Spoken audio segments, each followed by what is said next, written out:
Update. My husband beat cancer and now is giving up on our relationship. He's also abusing me financially. Original post. It's been 6 months since my 21 female husband 21 male had a stem cell transplant. This was in conjunction with chemotherapy to help improve his quality of life if the chemo worked as a treatment. He had metastatic brain cancer in his bones, and his chances weren't good.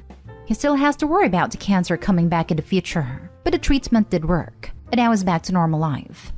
Except nothing has been normal. He's been depressed ever since he got home from the transplant. I've tried talking to him about it and showing my support. I talked to his family, basically just telling them he's feeling burned out and asking if they could reach out more. I've tried to handle a lot of my own struggles on my own. I have clinical depression, and now I'm recovering from pushing that aside to be his caregiver for 2 years. I'm in counseling and I still work full-time. This past week he told me he's been thinking about it for a few weeks, and he doesn't think he can do this anymore. This being our marriage. He says I always take my anger out on him, and the past year has been all about me. I took a few deep breaths and then told him that's hard to believe, since in the past year all I've done is work and use all my vacation days on being there for his treatments. This summer, we used all of our extra money on him getting his dream motorcycle and all the accessories to go with it. We had planned on me getting one too, but it ended up being too expensive, so we agreed on him doing the motorcycle course and getting a bike himself. I've been focused on my therapy and healing. I've been going to work every day. I also got basically ghosted by my bestie after she got married this summer. I've had repressed memories and childhood traumas come up in the last month that I've been working through basically on my own. My husband knows this, but we've had a total of 2 conversations about it. And when I try to bring it up, he makes the conversation about something unrelated. I said I wanted to go to marriage counseling, since he's been refusing to see his own therapist or counselor for the last 3 years. He finally got himself a counselor instead, and I feel like it's too late for that. After he told me this week he thought our relationship was over, I snapped. I told him if he was giving up, then I wasn't going to shut up about the pain I'm dealing with anymore. I'm always forced to be quiet, to listen to him talk about what he's going through, and I've done it happily for our entire marriage. And to hear him say those things felt like the ultimate betrayal. Now he wants to take it back. He says he never should have said that he wants me to give him time to work with his counselor and heal. But I still think the problem isn't addressed. He thinks the last year had been about me, when our entire marriage has been about him. And he never acknowledged that. He refuses to talk about his treatment and things we were together for, but he makes jokes about his own funeral, even though it makes me cry. Does anyone have advice? Or questions are welcome. I think he's given up, and now that he's verbalized it, part of me just wants to be done. Now for the top advice before reading the updates. Be done. Cancer doesn't make people saints. Sounds like he's pretty self-centered and wants to make you the bad guy. Maybe because he is unconsciously upset that you are starting to focus on yourself rather than him 110%. I really didn't want to believe this, but the longer I hold out, the more I see him treating me this way. Remission in a lot of ways is harder than treatment. The PTSD coupled with fear of relapse can break a person. That doesn't even start with the people that abandon you along the way. You're right. Cancer doesn't make people saints, but treatment and recovery doesn't end the same day as chemo. Think about this for a minute. Do you really want to spend the rest of your life with this person? I don't, but I really thought I would. It's okay to be done. You're 21. You have your whole life ahead of you. Yes, brain cancer at such a young age sucks. You were a good wife to him by doing everything you could to take care of him. Don't let him lie to you and tell you it was all about you. He's obviously struggling, but instead of turning toward you and you two working together against a problem, he's taking all his anger out on you. And that's not okay. That's abusive, actually. Never date someone that makes you put all of your own self-care aside indefinitely. You're starting to realize now that your wants, needs, and feelings matter, and that's good. I'm glad you're in therapy and working through your trauma. You found your voice. Don't let an immature, selfish jerk take that away from you. You've always had to do everything by yourself, which isn't right. You deserve to date someone who would do the same for you, instead of just take while you give. You deserve self-care and healing. You deserve an equal partner. There is no shame in being divorced at 21. You're still young. You have your whole life ahead of you. So go forth without guilt and maybe avoid getting into another relationship until you have addressed your trauma. You'll find that what you're looking for will change once you have started to heal. Trust me on that. Thank you so much for this. It's been a few weeks now, and I'm starting to think that you're right. But I'm kind of ashamed of getting divorced, and I'm scared of hurting him or regretting it in the future. The more I go over it, the more I think I know what I want to do, but I don't feel strong enough to go through with that at this point. Now for the first update. Here's the skinny. My 21 female husband, 21 male, had 2 years of intense treatment for cancer. He went into remission after a stem cell transplant this past spring. Ever since, he's been negligent of my feelings and our relationship. He rarely wants to do anything I want to do, and there's always a reason why we can't at a time, but he'll never consider it again after he said no. And this is about stupid things like going to the zoo or out late on a weeknight. He won't spend any extra money on me, even to get a lamp to go over my vanity, or new clothes when I've hardly shopped since we got married. I make my own money, but he does all the budgets. When he was in treatment, we developed a system where I'd send him what he needed to pay the bills. He'd send my money back to me if there was an extra. When we moved in the spring, our rent went up, so he said we had to cut our spending money. He told me to just keep $100 every month and send him the rest. I don't. I always say there's a few extra things I need to keep money for and hang on to a bit, but I still end up with very little in my account. And I always told him that I wasn't okay with doing that for more than a month or two, while we figured out our finances. I'm not comfortable just sending all my money to him to handle. But ever since, it's been reason after reason why we haven't been able to merge our accounts. He said a few times that he understands why I want a joint account, but he doesn't see the difference since he's my husband and I can trust him with. He knows my parents are really bad with money, and they never taught me to manage money. Sometimes he hints at that when I talk about wanting to share in our finances. But I had more savings than my husband ever did. I owned my own car before I even had one, and then his dad paid for half of it. I paid for our wedding. It was small, but still nice, and cost about $8,000. While we were engaged, he bought a pickup that died before our wedding. He spent his savings paying the rest of the loan on it, about $10,000. I paid first and last in our apartment and covered rent while he couldn't find a job. This is after I got him a job at a pizzeria I'd been at for 6 months. He got us both fired. He always says they were shady anyways, which is true, but not the point. After my original post, I told him I want to set up a mutual fund, so we can at least have our cash and bills coming from the same place. He just asked me to move the appointment with the bank. Then a few minutes later came out with a plan he and his brother made for us to get a joint checking account. I said that's not a mutual fund. I don't want to do what we already planned. At this point, the red flags are off the map. We've talked. He explains, but things never get better for me. I can't focus on myself at all because I'm basically babysitting a grown man. I have so much healing to do. I don't want to do it together, but he's not letting it happen. I think it should be over, but part of me wants to keep fighting for this.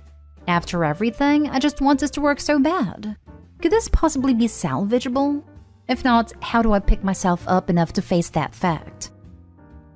Honestly, it sounds like it might be over. A relationship that's entirely on his terms is no relationship at all. It feels like he is taking you for granted. I'm glad he's beaten cancer, and you should be proud of everything you did to help him through that time. But maybe it's time for you to both split up so you can put that kind of energy in someone who'll respect you. This is honestly how I feel. I wish that person could be him, but I've spent so long all but, and sometimes even, begging him for the respect I really deserve. We're young, and I think I should realize that now and get out while we both have lots of time to heal. In the same breath, what if one day I'm 40 and single, and wish to God I'd stayed with my first husband, lol. Thanks for the support. I feel super lonely right now. No single 40-year-old has ever said, I should have stayed with my first husband. Trust me, I would have heard it by now if that was a thing. Good point. Nah, I've seen this happen to a close friend. All the bills were going from her salary and his was nowhere in the picture. End result was him defaulting on car loans and $70,000 plus debt on overseas travels, etc. Leave now and don't look back. This is what I'm scared of. He has been telling me we're paying off the credit card for months and is maxed out right now. I have no idea where all the money went, but I'm terrified. Yep, and another friend just ended a 13-year marriage. Same thing. He made her feel dumb and convinced her she's not smart enough to have access to her own money. He since crashed a few vehicles, and guess whose name the loan is in? Honestly, I deal with stuff like this as a career. I can't predict what's to come. You're so lucky you're young. Others wasted the best years of their lives. And please, when you get out, get a lawyer to find out where your money has been going. See, a lot of my coworkers and their friends are around 20 years older than me and getting divorced over things that are starting in my relationship now. I'm so scared he'll ruin my life. Edit. I got stoned 22 hours into replying to comments, so that's why I'm chatty. Thanks so very much to everyone who's helping me think through this. Tonight, I canceled our 2022 trip to Mexico. I think it's time to leave this relationship. But again, thank you so much to everyone who helped me realize that. I plan to update in a few days. I'll probably still need advice and I'll let you know how it's going. Now for the last update. I'm writing this from a relative's house. I told my husband that I wanted to separate nearly 2 weeks ago, then left the apartment on Monday. I feel like I've changed so much since my original posts, and a part of that is thanks to all the commenters here. I really appreciate everyone who shared their insights and experiences. I've realized that my now ex had a serious dependency on me. I don't think he realizes this, but he's been talking a lot about the childhood trauma he has surrounding his mom, who he cut out of his life. In my previous post, I mentioned how he told me that he thought our marriage was over. There were other things he said at a time that were really hurtful too. Now he tells me he said those things in a moment of misdirected anger. He was angry about his mom and took it out on me. He's been really nice the last few weeks, but there's also been some interactions where he's just been a-holish. It's been downright disappointing the way he reacts to me asking for help with things. I feel like he's maybe put a lot more thought into how he acts, but it's still so self-centered that he's not actually doing anything to help me. He asks me questions, but never has much to say.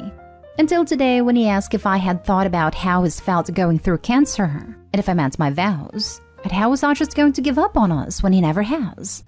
Not gonna lie, guilt-tripping has always been a boundary I've tried to maintain in our relationship. He doesn't do this, so I was pretty done after that. I mean, I already told him I will likely want to get divorced once we've been separated for a year, legal reasons. I told him I think we should have entirely separate lives, no commitment to each other. I said we could still talk if it was good for us. But after the fact that he came into the phone call with those questions written down ahead of time, and he told me he always fixes things and makes them right after he messes up, and has fixed his problems in the last month. That's why he's had 2 counseling sessions and got advice from 2 older brothers. I am so done. Like hurt, betrayed, turned off. I just want this to be over. I just know he's going to keep hurting me and I'm not letting it happen anymore. I took my rings off for good this morning. I don't think I can regret our marriage, but I won't regret walking away from it either. I feel terrible sometimes because I know the things he's been through, and because I wish I could have stayed married to my first love. And I hate that he's going through this too, but we've both been through so much. I think the difference is that I wanted to get through those things together, and he decided to go silent for most of our marriage. In the process, I got pushed away, hurt, and honestly feel a bit taken advantage of. I realize that right now, he's someone who's going to continue to push me away and freeze me out. He wants another chance, after he burned chances for 6 months, and I'm not ashamed to admit. I can't do it. I won't, not after everything. This man took my love and life and looked the other way while I paid for it. I hope he sees it, and I hope he really heals and fixes his problems. I can't be there for it though, and he chose that even if indirectly. I'm in a limbo now, just starting to figure out what the next few weeks will look like. Guys, please help me by sharing your knowledge and wisdom and experience. I do have good support close to me, but I think we all know the unique value of r/relationship advice. And I'm not admitting it much, but I'm sad and scared. The last 2 posts made me feel less alone. Hang in there. You did what was right for you, and no one can or should down you for that. You are still a strong and amazing person. Cry if you need to. As you know, crying lets the emotions drain out of your eyes. Being scared is normal. It's a huge change. Take time for self-care and to learn who you are and who you want to become. I, for one, am proud of you. Keep being fantastic. Thank you so much. Just read through all your posts. My only advice is it's okay to stop moving forward in life. Just pause for a year, keep working your job, but also just try to have fun and figured out who you are without him. Back when I was 23, I went through a major career change and ended up working a dead-end job for a bit over a year. I have no regrets, and I'm thankful for that time because it let me just exist and figure out who I was and what I wanted from life. You're young enough that just taking a pause for a while may be very helpful. Good luck. I'm proud of you. I read all of your older posts before reading this one. I'm glad you finally chose yourself. Next time he guilt trips you, tell him he gave up first. And that just because he had cancer, that doesn't give him the right to continually mistreat you after everything you've done for him. In my opinion, just serve him the divorce paper and tell family told you he wanted a divorce first. Oh, and don't forget to change your direct deposit and make sure he doesn't have access to your bank account. Make a new one if necessary. Well, OP, you did the right thing. My wife is seriously on your side too. Because before she met me, she became a caregiver for her boyfriend at a time, and it ruined her in a lot of ways. There were a lot of similarities between your experience and hers, minus the marriage part. Ultimately, I can't imagine being your boyfriend. While I've never struggled with cancer, I'm really struggling with the thought process here. You had his back the entire time, and that's how he responded. He could have faced it entirely alone, but he had you, and you were a freaking trooper. And at the end of it all, he says, I don't think I can do this anymore. Good lord.